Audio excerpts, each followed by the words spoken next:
Let's learn about parallelograms with Jennifer Noiva and Emily Dorholt. A parallelogram has two sets of parallel sides.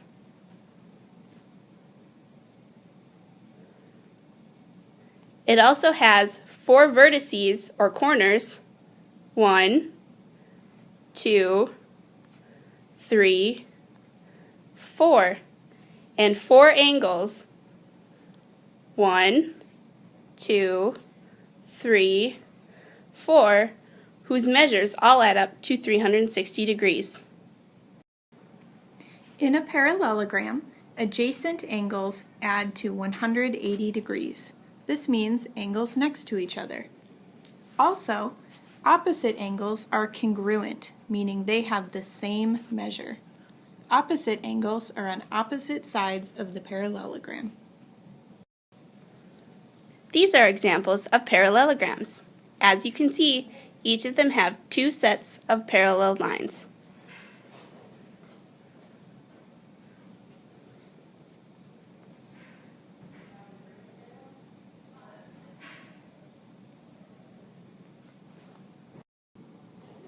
In a parallelogram, all four sides do not have to be equal lengths,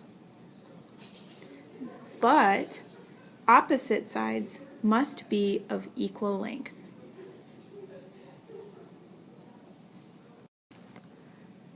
This is not a parallelogram. But why isn't it? Because, as you can see, it only has one set of parallel lines. You can make parallelograms using other shapes, like triangles, trapezoids, or even other parallelograms. Here are some real-world examples of parallelograms. Caution! Parallelograms in the walkway! Parallelograms are everywhere!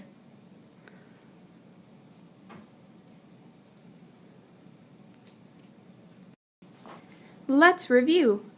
Parallelograms have two sets of parallel sides. They also have four vertices, 1, 2, 3, 4, and four angles, 1, 2, 3, 4. All of these angles add to 360 degrees. We also have to remember the properties of angles of the parallelogram. Adjacent angles add to 180 degrees. Remember, adjacent means next to each other. Opposite angles are congruent. This means that they have the same measure. Opposite angles are on opposite sides of the parallelogram. And last but not least, we need to remember opposite sides of the parallelogram must be of equal length.